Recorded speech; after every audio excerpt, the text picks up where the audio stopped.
of people from Vanderbijl. Luister, Vanderbijl het hulle best op ons gestuur. Ek wil net vir julle sê, okay? Tussen Vian en Riet, en Johan en Jankie hulle, en Eugene hulle, they've sent us their best. And since then, Vian and Riet has become friends for us. So Vian and Riet is taking over from Cassie Carstens, A World Needs a Father, to oversee that. And since then, they've also become part of our congregation and part of this house. And it's such an honor to have them with us and to receive them as part of our house and to share the word. So Vian, do you want to come up? Can we give him a hand and just bless him as he comes up? Enjoy. Why don't you just stretch out your hand to Vian? They're working all over. He's got a real heart for the Father, trustworthy, genuine love for the Lord, and to see fatherlessness being erased and motherlessness and that heart of the Father just penetrate the church and this world. And Lord, we just receive Vian and Riet this morning, God. We bless them. We thank you for what they carry, God. And we receive the gift on their life. Lord, I pray that as he ministers today, as he waters, will you water him, Father God? We also bless them in what they've been called to in the bigger picture of the world and eradicating fatherlessness, God. And I pray even a greater anointing to turn the hearts of the fathers to the sons and the sons to the fathers, and a restoration, a manifestation of restoration and reconciliation through their lives in Jesus' name. And everybody said, Amen. Thanks. All right, so thank you for allowing me to be here. I was thinking the first day that we walked in here, January, I think early January, everybody told me, when you come to any city in the Cape, remember you will be an inkomer and you will die an inkomer. And so this morning, Niels, you said we are in this world, but not from this world. So you are all incomers till you die. So I feel totally safe. So, but in any case, and then you also reminded us of our Salvation Day. And I connected this with the message this morning. So if you just put on the slides, in any case. So I remember the first day that I was saved by Jesus, it happened like this. All I had to do, because I was actually, by that time, 5 years in drugs. So I was a hardcore drug addict. And God had a different plan, fortunately. But that evening, there was a whole wrestle match between darkness and light. And it was like Jesus just gave light bulbs in my room, and he spelled his own name. And as he spelled, I could read. And the moment I called out Jesus, everything lifted. I rolled off my bed. I leper crawled to my mother's room. Said, Mommy, it's all true, because she knew I was in drugs, but I never wanted to admit. I said, please pray, but don't do it out loud. Don't wake Dad. just do it softly, because I don't know how it will end. Maybe too short if he wakes up now. In any case, but it started by calling on the name of Jesus. I just felt like, if it's okay with you, can we just scream out Jesus? Just go 1, 2, 3, go Jesus, Jesus. Yeah, because you know, Niels, by what we do is we go here and there. I just did a calculation. I think we probably visited 250 churches in the last 70 years. 7 years. So, the amount of hair and the color of my hair looks like 70, but it's not that. 7 years. The difference is, every place I go, English is the second language. Here in South Africa, we think English is our first language, but you can tell we are Afrikaans. But in any case, so we get to places, and we have to navigate without understanding culture, without understanding the church, people's hearts. And I've learned a few things about God. When he says, I am after the heart of a man, you know what happened? That moment when I got saved by Jesus, through years, 26, 27 years, things happened here. But there was an instantaneous thing here. There was something that happened in my heart. And you know, because you're Christian, you can't explain it. And so this one day, I was in the gym, busy, early morning, just doing some exercise. And then there's one guy that used to be in our congregation, came up to me. So he moved a little bit away from the group, and he became part of the Jewish Roots move. But then it went a little bit further, and he just said, well, I'm done with Jesus, the Messiah, and I'm now a Jew. And so this morning he came up to me in the gym, and I could hear when he opened his mouth, he had a fully rehearsed speech. I mean, that was built probably by the last 5 years. It was like, I'm not prepared to be apologetic in this way. I don't have the words. I'm going to lose this battle. And because people were all there, because he was out loud, and I said, Jesus, what now? And now it was so clear. I could hear the Holy Spirit says, what happened in your heart? I said, oh, yes. And I opened my mouth. I said to this old guy, I said, call him Oom. I said, Oom, you are winning this battle, the debate, in the intellectual area now. But what I have here, you cannot debate. Nobody will take it away until I die. And he was quiet. And so then I realized, wherever we go, different churches, different places, you go into a church and you can hear many good things, and we get to mega churches and small churches and churches under a tree and churches next to a river and whatever. But the one thing you sense and you know, the heart of that place, that you know when you walk out, and you know the heart of people, that you know. We always say, because if you do a Google search, we are a 80.2% Christian nation. That's what they say. And then you already say, yeah, but nominal Christians and this and that. We have a Christian way of dissecting the stats, and that's also okay.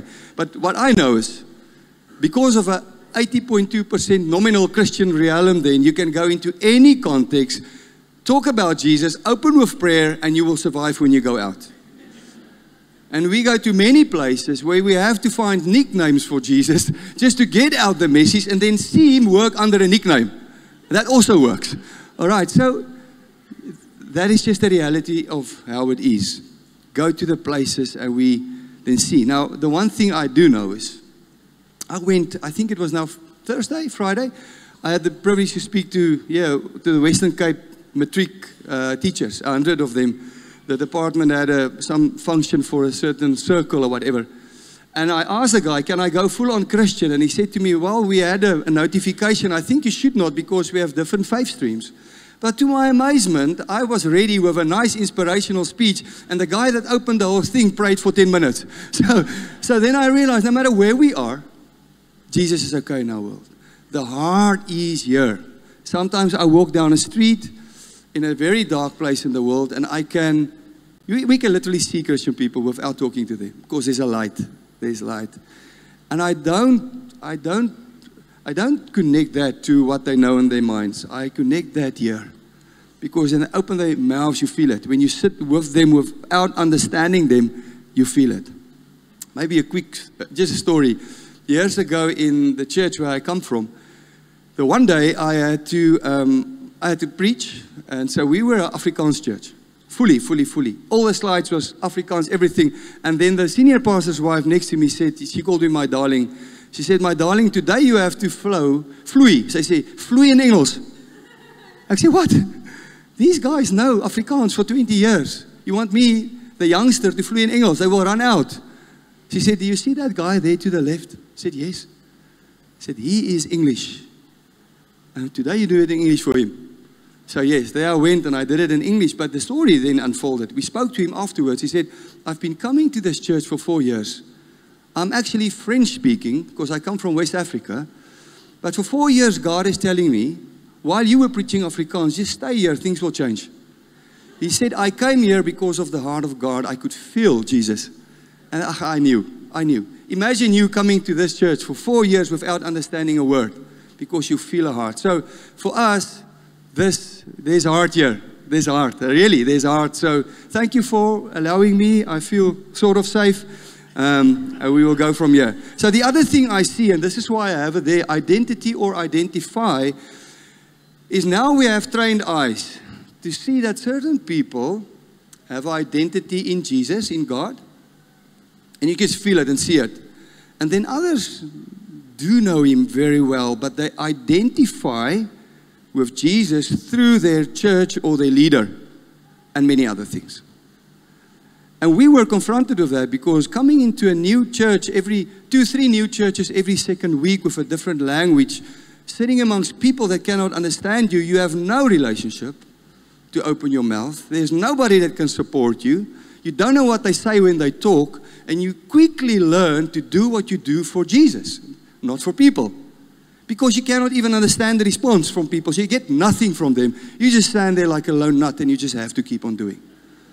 So, I want to talk about this, identify or identity a little bit, but just to make it a bit more practical in your life, because I know that some of us in this building, although we all have our good faces on, the poker face, the poker church face, always looks the same when you come in here, and some of us think everybody in this church is sorted out.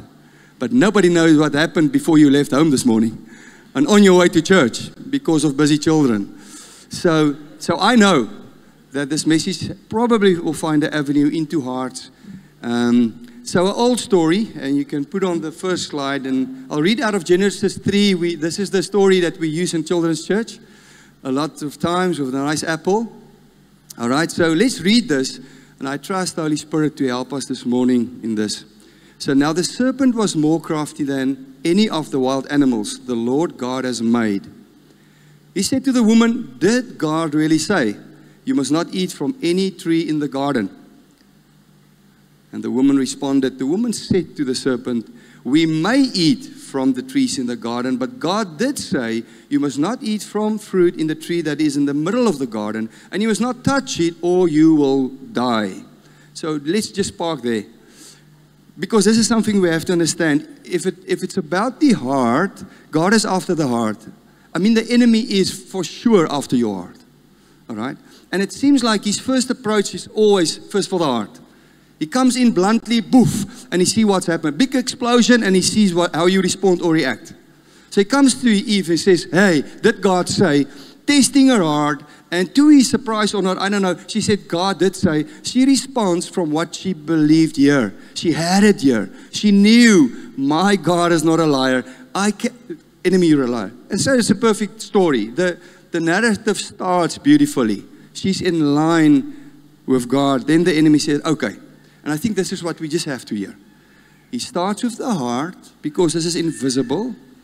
And then if it does not get away into your heart, he will take the second approach, the second line, second angle, and he will appeal to the focus. He goes for the eyes. I've seen this so many times. I've seen Christian men, pastors, great hearts. And if the appeal is for the eyes for long enough, they drop down, fall over, they are trapped in pornography. 60% of pastors in the world admit watching porn. Why? Because the enemy says, okay, if I can't get your heart, I'll go for your eyes. So then he says, "You will not certainly die," the serpent said to the woman, "for God knows that when you eat from it, your eyes will open." See, there was a hard question, and then he approaches the eyes, because there's something that happens here that communicates. Your eyes will be opened, and you will be like God, knowing good from evil. So he pictures the case. The next one, verse 6 says, and 6 is the same.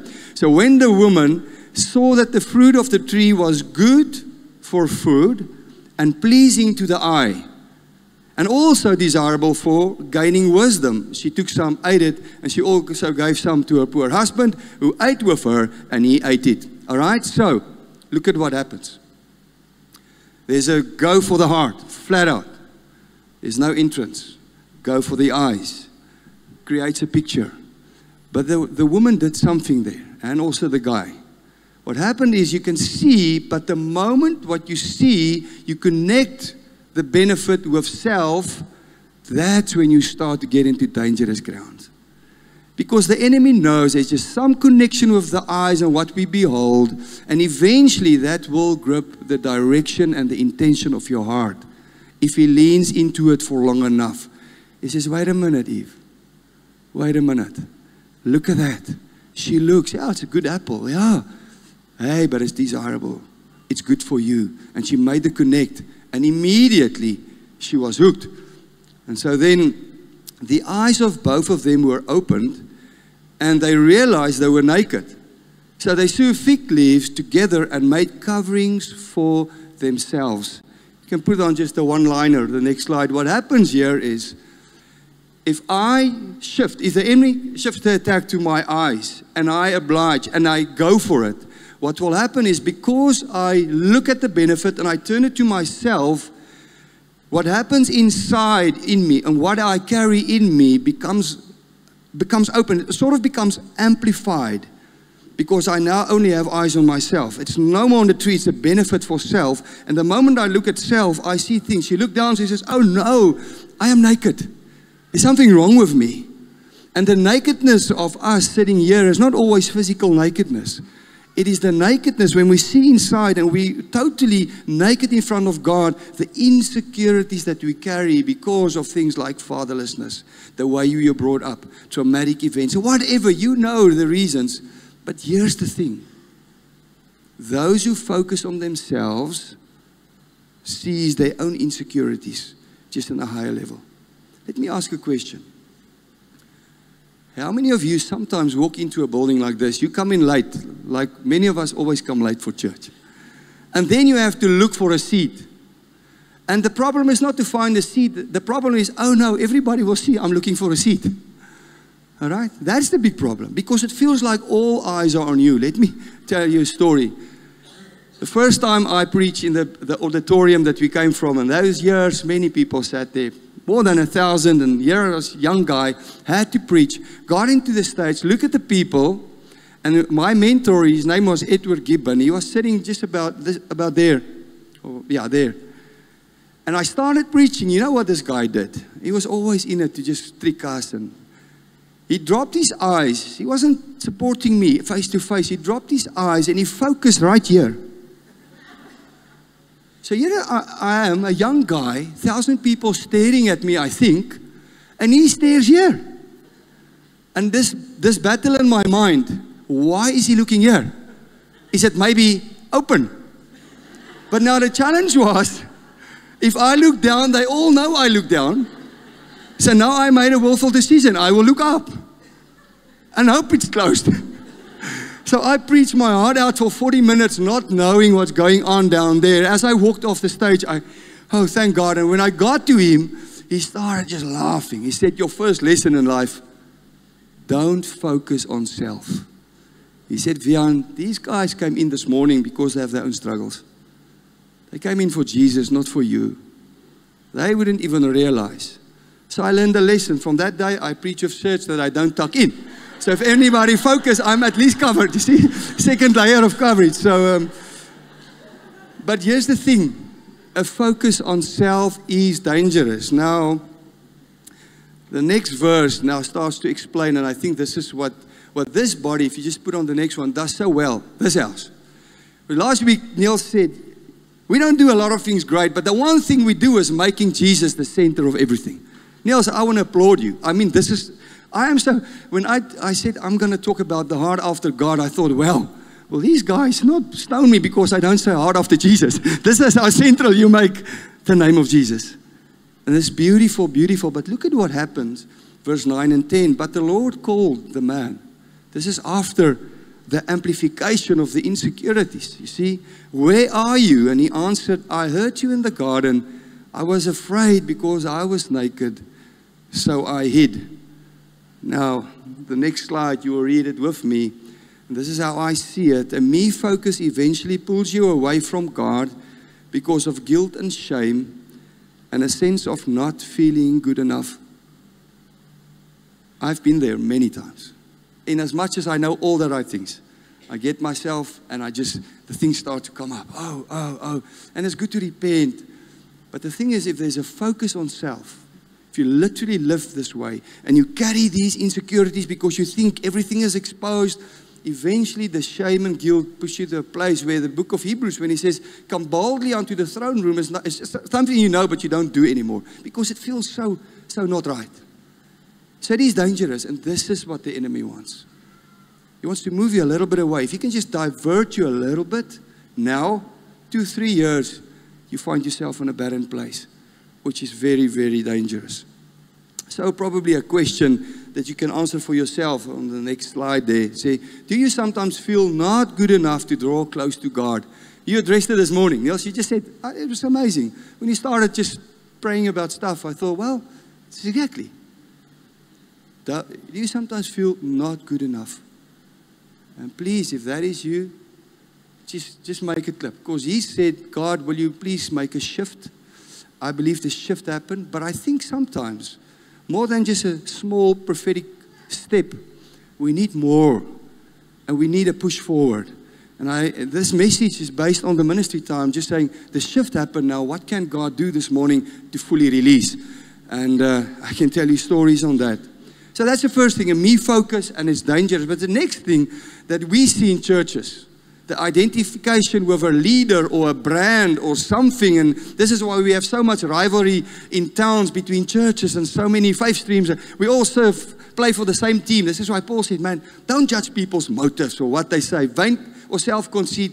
If he preaches Jesus, we are all in the same team. So we just see this, but it comes from this place. If you put on Acts 4:33, please, the next verse. Now, this is the early church, a perfect church. I think probably function even better than Shofar Valley, okay? And with great power, the apostles continued to testify to the resurrection of the Lord Jesus. And God's grace was so powerfully at work in them. So it was church. The miracles and everything happened. It carries on to say there were so many needy persons among them.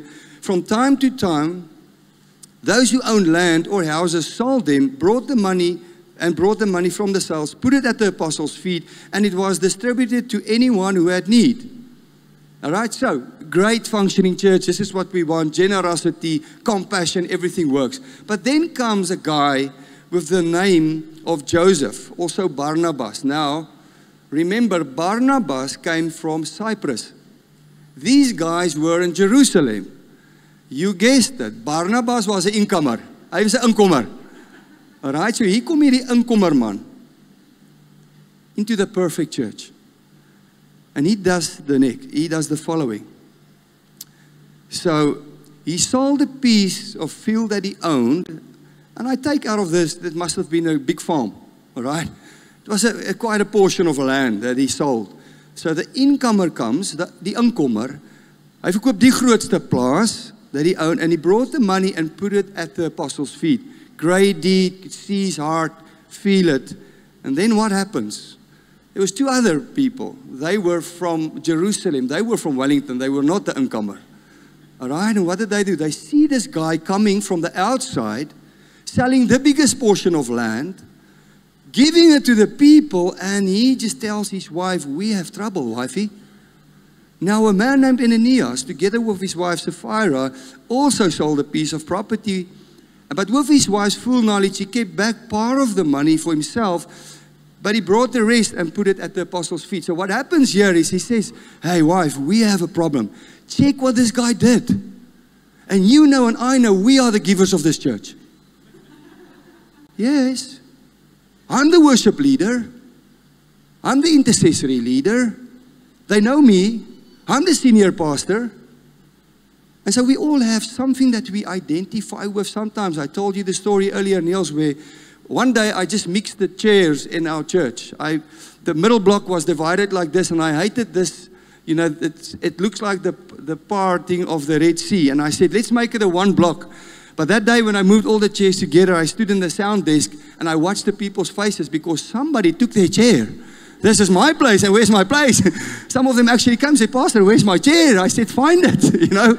So, because people get connected, they identify with what they do in church. And then if somebody else does the same, they feel afraid, they feel worried, they feel pushed aside, and they start to perform to keep their place. So what happens is they start to fight for position. And this is a dangerous thing. So what did they do? They made as if they sold as big as portion of land. They brought a little portion of the money. And then what did Peter do? Peter said, Ananias, how is it that Satan has so filled your heart that you have lied to the Holy Spirit and have kept for yourself some of the money that you received for the land? Didn't it belong to you before it was sold? And after it was sold, wasn't the money at your disposal? What made you think of doing such a thing? And now, hear this. You have not lied just to human beings, you lied to God. Those words. So here we have two people living not for God, focusing not on God, focusing on people. The benefit of the people was position. And that was a trap of the enemy. The moment they could get their eyes on the people and connect it with position, he got their hearts. And they made the biggest mistake ever. Peter says, hey friend, if you choose to live for people and not for God, you are lying because you live from a false self. You are not lying just to people. You can fake it till you make it. You can show them what you want to. God knows, and you are lying to God. He says, why are you doing this? You know how the story played out. In the early church, God really wanted to show the heart of God. They died immediately. And in grace dispensation, God's patience is just massive, massive, massive. But I believe we are moving all closer and closer to the line, you know, and things are picking up. The heat is picking up. And we are at a time where identity, pursuance, the fight on identity all over the world, working in 120 countries. I tell you, the biggest attack that we fight is identity. And the avenue, the way is through the fathers, through the mothers. There's an attack on identity. And if I make peace with our identity crisis within myself, not wanting and being willing to be myself, living for people, focusing on self, I'm playing the game of the enemy. And in this season that we are, we cannot allow this. This is super dangerous. So just that quote, the next one, I just want to read it as I wrote it. The drive to be accepted becomes so strong that you do to please people. You live up to their opinions and value their approval more than God's word.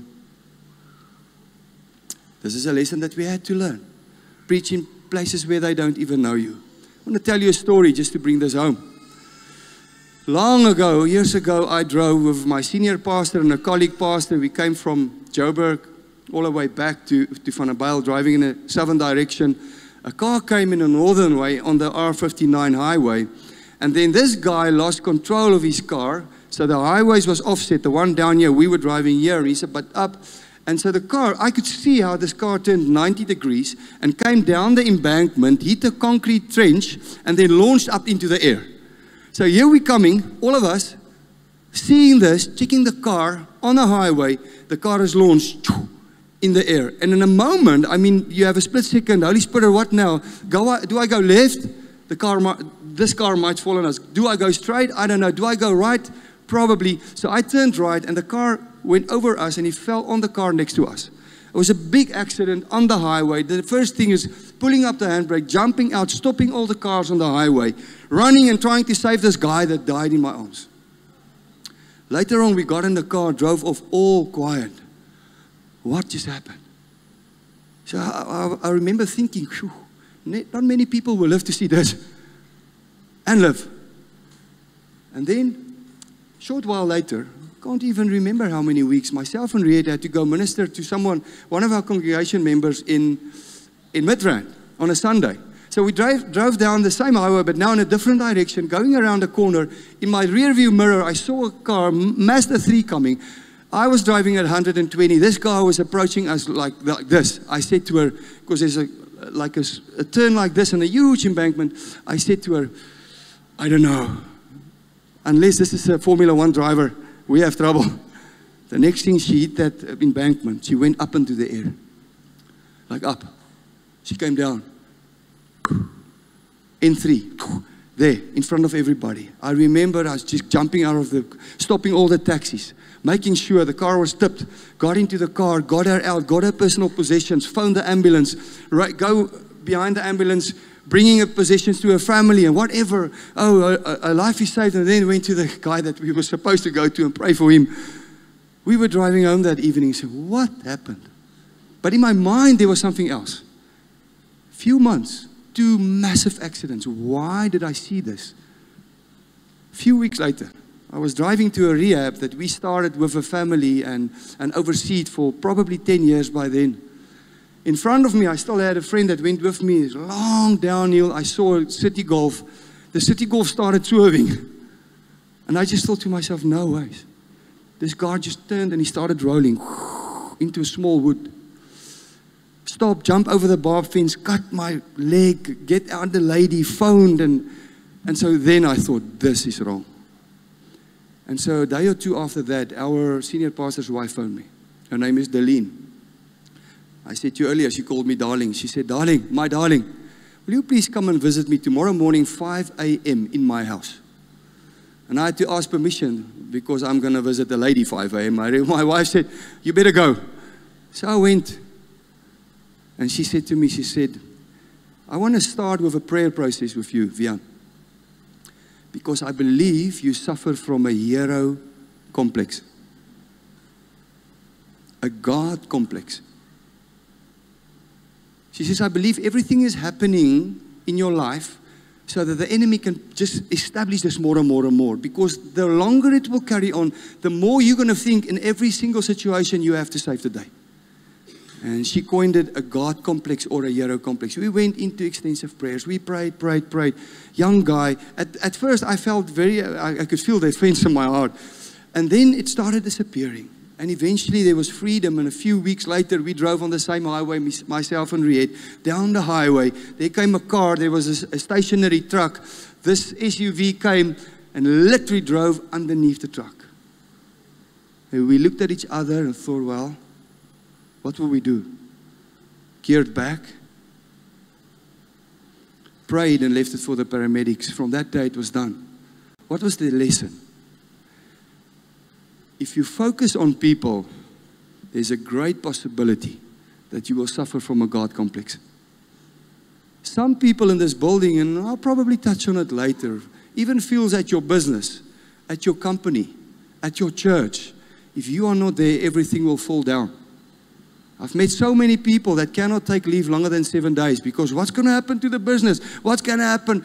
Yeah, because you are the hero. It's a God complex.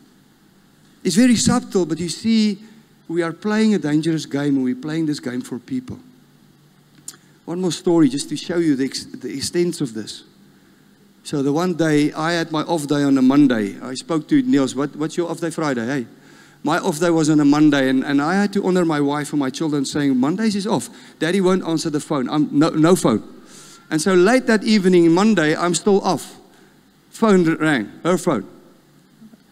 And this guy was screaming. He wants the pastor. Why? Because he's going to commit suicide. I'm doing it now. I need to speak to you. Whoa. She said, we have a problem. It's your off day, but what about this guy? We looked at each other and we made a decision. Well, it's my off day. Give me the phone. Friend, how many years did it take you to get to this place? No, long season. Can you please wait till tomorrow morning? It's not a joke. I remember putting the phone down and I thought, oh God, please, let him live. So early that next morning I phoned him. And guess what? He lived. But what he did do, he left the church also. He wasn't in the church anymore. And so years later, I was in the auditorium on a scaffolding, busy fixing lights.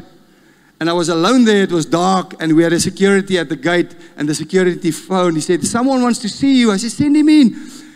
I was in the front of the auditorium. Here comes a guy with his hand under his arm like this, with like an examination pad, but like this. He walks in. And I thought, and I could see that's that guy. Oh, no. He must be having a gun in his hand because he comes in like this. And I was ready, run, duck, whatever. And when he took out his hand, there was no gun. He just said, I apologize. That was the confirmation moment that God did not call any of us to suffer from hero complexes or God complexes. We can save nobody. We can only bring people to the Savior. And that is freedom, friends, in ministry, in your community, in your business, in your family. Parents with teenagers. In your family. Parents with young adults. Cannot be. You can never save them. So that's wrong. And the next one would be the God focus. And this is where we want to get at. And then I want to trust God so we can just minister for a minute or two. We have a few minutes. God focus. So this scripture or this translation just tells it so beautifully. Here we have Jesus, and so it's all about the God focus. Now, what does he focus on? His own brothers. It says, Jesus' brothers said to him. So who knows you the best? Who knows your insecurities better than the people living with you? They look at Jesus. They say, hey, Jesus, leave Galilee and go to Judea so that your disciples there may see the works you do. No one who wants to become a public figure acts in secret. Since you are doing these things, show yourself to the world. Have you ever read that? Crazy. His own family says, hey, come on, Jesus, out of here. Instagram is waiting. Facebook is waiting. TikTok is waiting. Go do it. Guess what? I cannot stand. It's difficult. I see young people, older people, people in ministry, just people reading the Bible, and by anointing and grace, the Holy Spirit shows them something brilliant, and they get this revelation. Guess what they do? They take a picture of themselves, in inverted commas, do the revelation what God gave them, and said their surname, and put it on Facebook. Man, why is that? And this is what we do. Let me give you another one. I don't know if it's in the Western Cape like this. So your grade 4 daughter scores 98% this examination. And then you take that report card, you take a photo, and you put it on Facebook, and you say, well done, my little girl, 98%. And she's not even on Facebook. If she is, you are illegal. Why is this? For her or for you? There's no space for celebrities, spiritual cowboys, or anything like that in the kingdom of God. The focus is God. Jesus says, they ask him, so Jesus, what is the biggest commandment? He says, man, tell me. Oh, love your father with all your heart, soul, and mind. Love your neighbor as yourself. He says, brilliant. Later on the book of John, he says, but I give you a new commandment. Love the people like I love them. And in this new commandment, there's no place for I. Selfless, sacrificial, one-directional love. You are out of the picture. So which means, my last comment would be, what is the intention of the rhythm of your life? What are the things you're doing daily, weekly? And the end result of this is you. The benefit you can reap. This is why we would jump to social media pages and see if we can have a 10 million following. And if that is your business, that's great. But please don't make a business out of Jesus. Please, please, please, please. We don't need that. So let's conclude. A focus on self amplifies the insecurities in your heart, and it makes you feel dirty. A focus on people is difficult. You will get a hero complex. You'll think everything is about the people.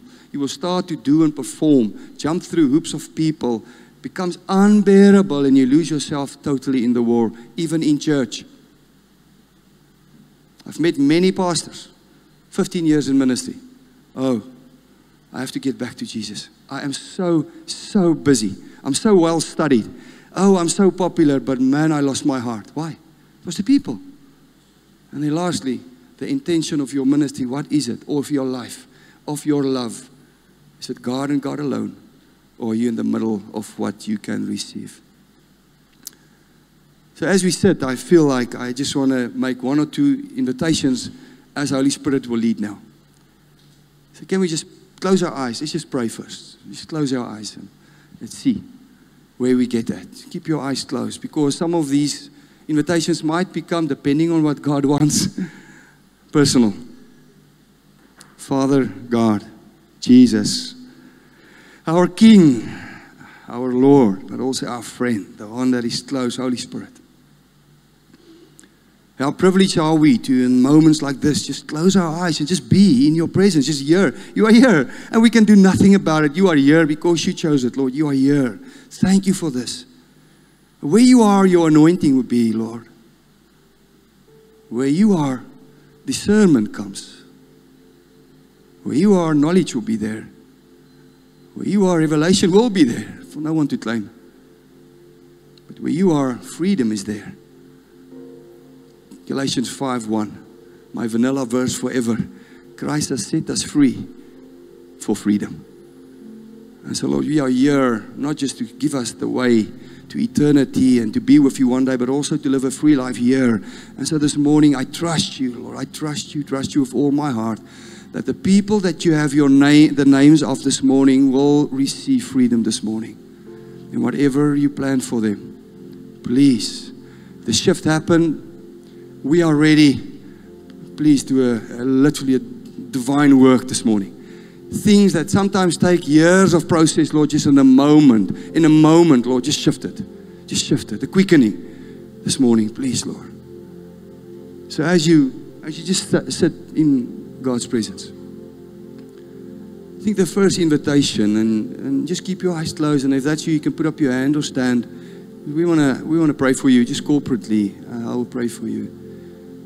If you feel that the prison, you find yourself, it's a personal prison, you feel literally prisoned within yourself. Why can some people just worship and I battle to lift my hands even? Why can people just be in relationship fully and I shy a little bit back? Why do people always just say, I feel the love of Jesus, I feel to me like my heart is calloused, it's just not there. If you sit here and you feel literally isolated and alone, not because of what people is doing, because of your own heart, and you just find it difficult. You long with all your heart to just be free, but it just does not come easily. Even if you hear it this morning, hey, there's freedom, you are just bound in that place, whatever the reason might be. I want you to put up your hand, because I think the first part, thank you for that hand.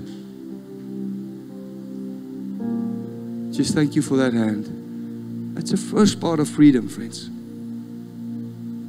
Everywhere the hand's going up. Christ has set us free for freedom. There's a salvation freedom. There's redemption and reestablishment of communication, but there's a life, a Jesus life. And it's outside of you, it's not just inside of you. It goes from the inside out. So if there's more people, just put up your hands. Let's just pray with them. Father, I pray for whoever put up their hands this morning. This is probably, because it's so invisible, probably one of the most uncomfortable prisons you can be in. Because nobody's there to support, because you're in it in yourself. And so this morning, some of your children just put up their hands saying, please, Lord, save me out of this.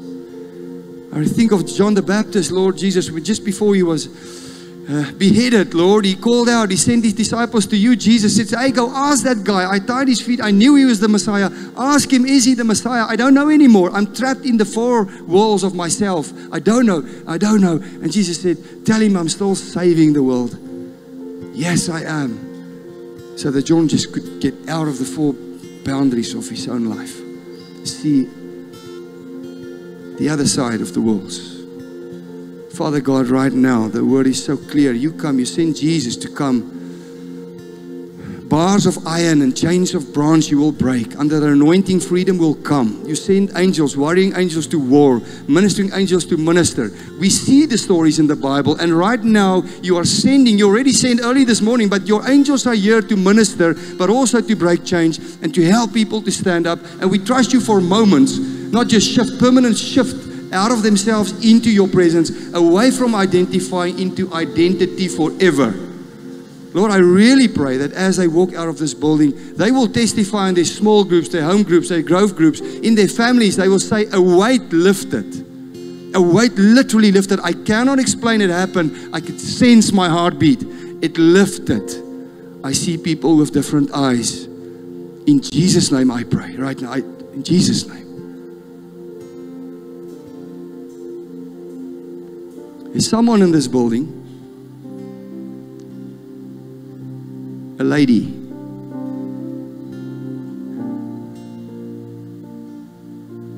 your marriage will go on to the next level because of what just happened.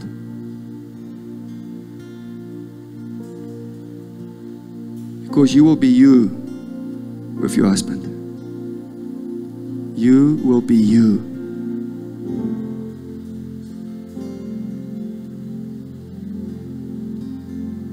We are at the end of the year. Keep your eyes closed. Someone in this building, probably more, 3 to 5 people, you're clearly saying this in your heart, I will not be able to do 2026 with this pace. It's going to take the whole next 3 or 4 weeks until next year just to try and get over the trauma of being overburdened and running. No time for rest, and I'll have to restart again. I am finished. Feels like your mind wants to explode. You're alone, but your mind is turning and turning and turning and turning. Friends, that is literally the early signs of a dangerous burnout. If that is you, please put up your hand. I want to pray for you. God wants to help you right now. Thank you for those hands. I believe God wants to refresh now. He's going to first of all take you out. Then also we will do a prayer to move you forward, because it cannot carry on like this, friends. And you are realizing this, but everybody around you knows this as well.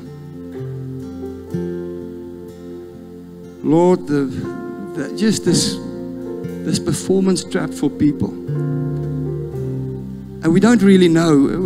We say, this is who we are. We are just this proactive people, just always wanting to be proactive, doing more and finishing the day's things every day before I go, and it just carries on and on and on and on.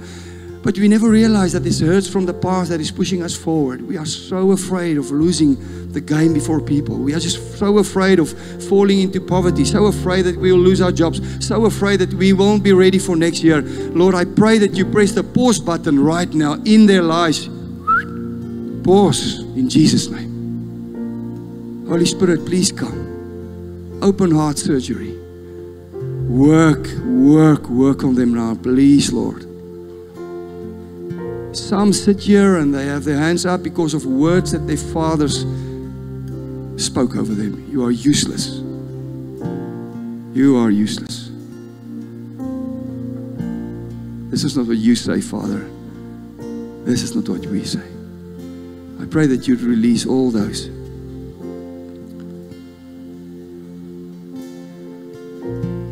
So I want to take a risk, and please keep the eyes closed. I feel led. We had just an experience in this week of one of Riet's mentees. One of her mentees in Mexico came forward with just the condition of her heart. We were blown away, and I just thought we cannot allow this. So please, all eyes closed. I believe I take a risk to ask, but probably with good reason. Someone in the building has contemplated suicide, ending your life in this last season. God wants to help you. Put up your hand, please.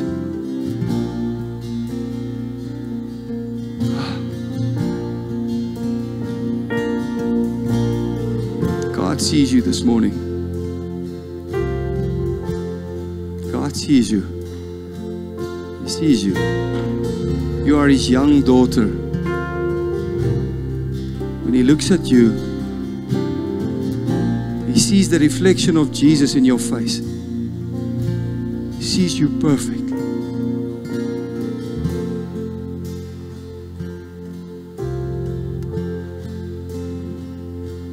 God planned this morning to save your life.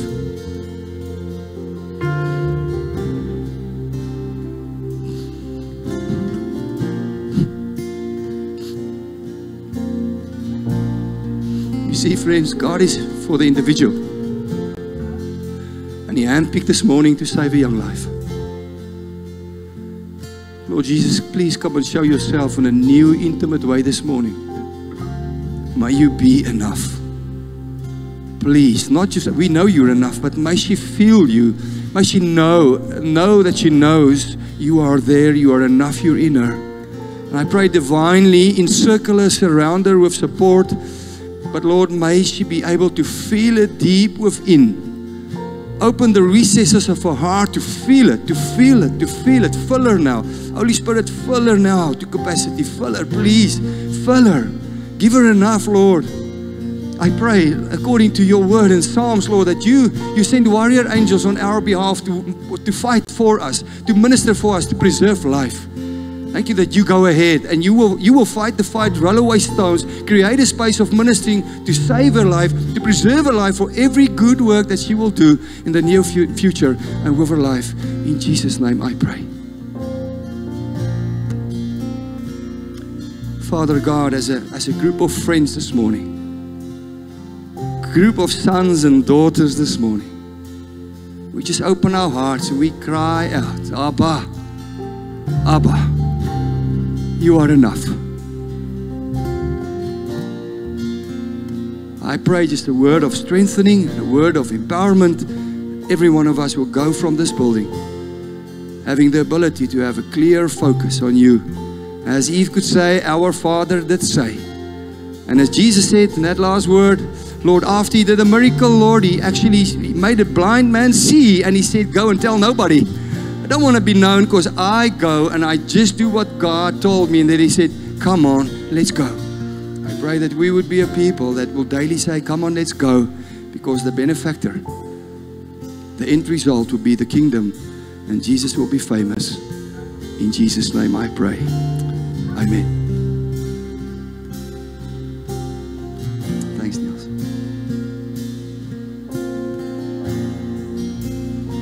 Thank you. Thanks, Vian. That's so good. Can we all stand? Ministry team, can I ask you guys to move to the front? Thank you for the word, Vian. That was so good. Ministry team, would you guys be so kind to move to the front for us? Hey, if the Lord has spoken to you, we would love to pray with you. So we really want to ask, please do not move out of the hall if you have not been prayed for. For any words of knowledge that Jan called out, we would love to pray with you. And if there's anything else you need prayer for, we'd love to just minister with you, take time with you in that. There's going to be some coffee in the foyer. Paul East is there as well, so we'd love it if you guys can write on the cards for the Christmas gifts. But Lord, thank you that you are with us. Church, I bless you. I want to bless you, and we want to send you, we want to commission you to go from this place as sons and daughters, to be God-focused, with the mind of Christ, with the eyes of the Lord, with a soft heart, and with the power of the Holy Spirit. And we pray this in Jesus' name. And everybody said, amen and amen. The band's going to continue playing, so if you just want to relax in God's presence, you are welcome. But please, I want to invite you, come to the front. We would love to lay our hands on you, to pray with you, to minister into any area of your life, especially those areas that Vian called out. We'd love to be with you. Leopold is at the back in the Connect corner. If you want to chat with him, ask a few questions about church, you're welcome to do that. Church, we love you. We bless you. Have a lovely Sunday.